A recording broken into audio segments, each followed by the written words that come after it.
Do you know where this place gets its name? The coastline of the Gale, Argyll, Argyll. Today, I'm going to take you on a whistle-stop historical road trip that you can replicate at your leisure. We're going to travel from prehistory to the present, starting and finishing here in Oban, with some interesting factoids along the way. So, if you're interested in the people, places and events in Scottish history, then click the subscribe button at the bottom right of the screen and ring the notification bell to be told when I upload new videos. In the meantime, let me take you on a road trip. The vehicle's charged up, so let's get cracking. You can take the ferry to several Hebridean islands from here. In September 2025, I'll be taking a small group across to Mull. From there, we're going to Iona and an incredible boat trip to Staffa and Fingal's Cave. That'll be one of the days in the 11-day autumn group tour. On another, I'll be taking the group on the route that we are taking today. So, if you fancy being part of that group, then there'll be some details later. Right now, we're going to drive down the coast and along windy roads, mountains and marinas, hotels and historic sites that bring us 45 minutes down the road to Kilmartin. There's way more to see and do here than you could possibly imagine, and I'm not even going to attempt to cover it all. There are literally hundreds of historic sites and prehistoric monuments and artefacts all around this area. And you can go into the museum and buy this book, In the Footsteps of Kings. That'll give you suggestions for walking routes through this incredible glen. You can also watch the video that I made to give you a taste of Kilmartin Glen, or the one that I made up Donad Fort, the spiritual home of the Scots. Just come back here at the end of this video and click the card top right to watch these specific videos. Today, I want to focus on just one part of the Kilmartin experience, and we'll find it in the graveyard. Here in Kilmartin Graveyard is the most fantastic collection of West Highland carved gravestones. Just look at these. The crest tells you that these are from the Malcolm family of Poltalach. More importantly, you can see the West Highland carvings of heroes, swords and ornate Celtic patterns. These are wonderful examples of stones that are still well preserved. In some ways, their good condition makes these stones the more impressive place to linger. But there's a deeper story. Although for that, I need to take you to the lapidarium. Ooh, missus! In here, as outside, you can see themes unique to West Highland monuments and burial stones. In here, there are 23 stones, some better preserved than others. Some have faced the elements for so much longer. They range from the 1200s to 1707. Now stop. I want you to think. That doesn't sound much when you say it fast, but that's the time span from the death of James IV at Flodden to the present day. Think about that. They start from a time when this area was dominated by the ornate Norse patterning and Somerled's lordship of the Isles. Gallowglass mercenaries through William the Lion and the rest of the Canmore kings, Wallace and Bruce, the start of the Stuart monarchs, Renaissance, Reformation, Wars of the Three Kingdoms, Cromwell, Union to Jacobites. That's the range of these stones. Stones like these were produced in craft centres like Iona and Saddle Abbey down the Kintyre Peninsula. They incorporate and absorb Norse and Lowland into a style of artistic and cultural development unique to Argyll. This is a walk through time. But there's something even more incredible.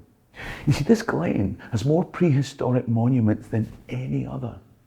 And in the church, there's a Celtic Christian cross, but on its reverse, you'll see those cup and ring marks typical of so many prehistoric monuments across the landscape. Is it possible that these cup and ring marks were created by Neolithic people, then the slab reused as a standing stone by Bronze Age people, and then once more by Celtic Christians? One cross that records eons of worship for us to stand in awe today.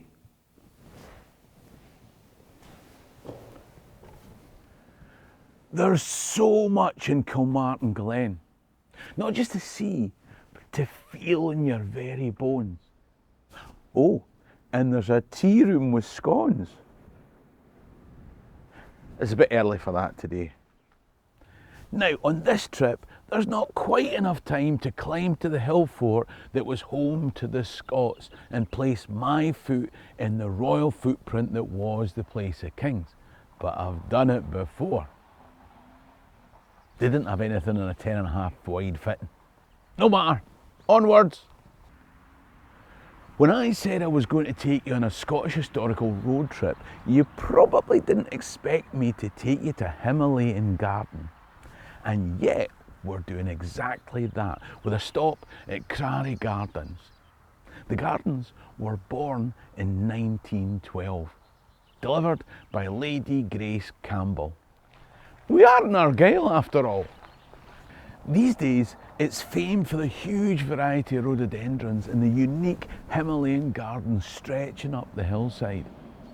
But one of the things that they did here was to grow various types of conifers to investigate the most efficient forestry.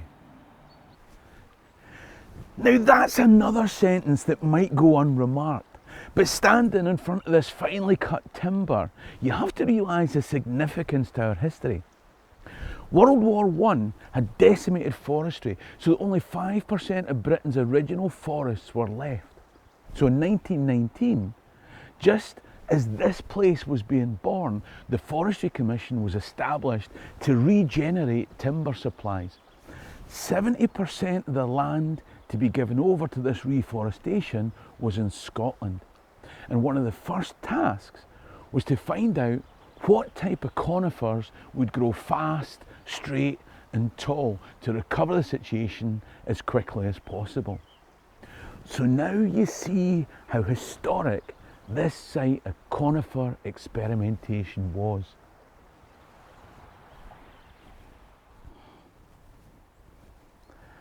But history here goes back further than that, because here, as well as the various Himalayan garden walks, you'll find a prehistoric burial cairn that stood here for more than 5,000 years.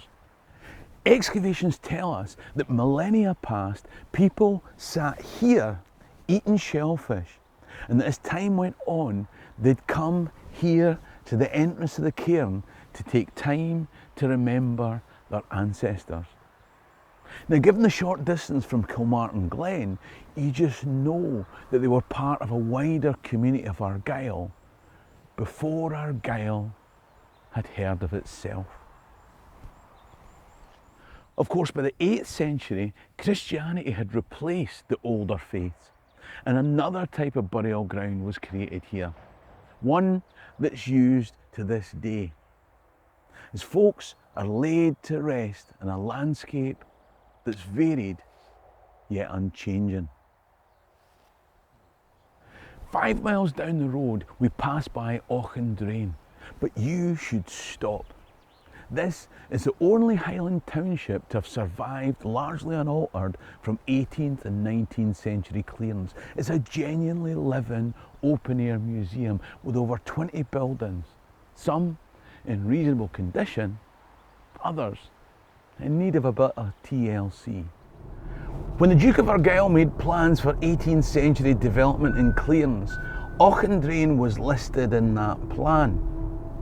Somehow, it managed to slip through the net. And so it was described as that primitive little village when Queen Victoria visited in her sojourn in Inverary Castle. Now it's run by an independent charity, and you can visit just like Queen Victoria did. Of course, like Queen Victoria, you're bound to want to stop in Inverary. As we do, I should point out that if you're based in Scotland, this is a trip that you can take on your own if you're spending a few days in Argyll. If you live abroad, we'll take this route on the 11-day group tour that I'm leading in autumn 2025. We'll also visit Iona and Fingal's Cave in Staffa. We'll visit Inverness, Edinburgh and St Andrews, Culloden and Clava Cairns. I'll do a live comedy show, and it'll all end with a fantastic ceilidh. If you want to find out about this fantastic trip or the one that I'll be leading in spring of 2025, then click the link top right or email alexis@scotlandhistorytours.co.uk. Of course, if you'd rather a private bespoke tour with up to 6 folks in my groovy, environmentally friendly electric SUV, then you'll find a link on the website for that as well. When I say new towns, you might think of Cumbernauld, Glenrothes, Irvine, but I'm on about 18th century new towns like Edinburgh or Inverary. In 1743, Archibald Campbell inherited the title of Duke of Argyll from his brother, who died without heirs. In 1715, these two brothers had led the Hanoverian army that blocked the Jacobites' route south, and they battled at Sheriff Muir. Archibald's career continued in the military, in politics, and in finance. He used his London influence to get a royal charter to set up a bank, the Royal Bank of Scotland. It was his idea to put portraits on the banknotes, and for folks my age who remember banknotes, from 1987 it was his face that looked out from those Royal Bank of Scotland notes. Anyway, back in 1743, when his brother died, Archibald, the new Duke, set about rebuilding the castle that dominates this town. It's a stunning example of Robert Adam architecture, but his plan was to build more than just a new castle at Inverary. There was to be a new town. But although designs were started, it wasn't till Archibald had died, his cousin took over as Duke, and then passed the title to his son, that finally, nearly 30 years after the new town had been conceived, somebody got up off their jacksie and started building. Aye, it was the 5th Duke who laid the work for what's become the most delightful 18th century planned town I can think of, complete with a pier for a burgeoning herring industry that today hosts a puffer boat that will bring back memories for those who remember the days of Parahandy and the Vital Spark. Now, Inverary was of course a county administration centre, so it had to have a court and a jail. Now, I'm not going to spoil the experience for you. I'm just going to tell you that you can get an immersive experience of the Inverary Court and Jailhouse that for 70 years through Victorian era provided a transition from filthy, cramped torture chambers to a modern and more humane experience for all concerned. Now, don't get me wrong, if you were one of the people locked up, convicted or sent forth to the colonies, it might not have seemed humane at the time. But it's not all about the front street. There's the avenue and a bell tower built to honour the Argylls who sacrificed in the Great War. In summer, you can see the exhibition or climb the 176 steps to what they tell me is the second heaviest set of bells in the world. The view from the top will be absolutely belting. Inverary oozes history, but I'm just giving you a taste. Now, let me show you a stunning Campbell castle with a difference. You see, a 15-minute drive through breathtaking Argyll will take us to the eastern end of Loch Awe. Kilchurn Castle's like a beacon that speaks of the time of the clans. Raised in the mid-14th century and abandoned after the Jacobite period, it spanned that era when the clans were at their height. It's a monument to the branching of a clan that would be the great survivor. In the early 15th century, when Duncan Campbell gave his second son Colin Campbell the land here, it was the birth of the Campbells of Glenorchy. And Kilchurn was the castle built to be his base. The Campbells of Glenorchy rose to be the most powerful branch of this renowned clan, almost eclipsing the tree from which the cutting had been taken. In the 16th century, the constables at the castle tended to be Clan Gregor. But as the 16th century drew on and the 17th arrived, the Campbells of Glenorchy moved their focus and influence further east, eating into the lands of those very MacGregors, pursuing them, tormenting them, and executing them along the banks of Loch Tay. The Jacobite uprising in 1689 led to this place formally becoming a garrison with purpose-built barracks built on the side. From the heart of the West Highlands, Campbells would keep watch on behalf of their new royal masters. When Bonnie Prince Charlie came in 1745, Kilchurn was still fulfilling the same purpose. But before long, it would lose its roof and fall into decline. Nevertheless, it stands. One of the most stunning of Scotland's castles in an unmatched location. All this, and on the road back to Oban by Loch Awe, you've got St Conan's Kirk, the most incredible church in a magical setting that has to be seen to be experienced. And Bon Awe, where you can trace 19th century iron smelting in the Highlands when it reopens. The truth is that each of the things that I've highlighted in this whistle-stop tour deserves a video of its own.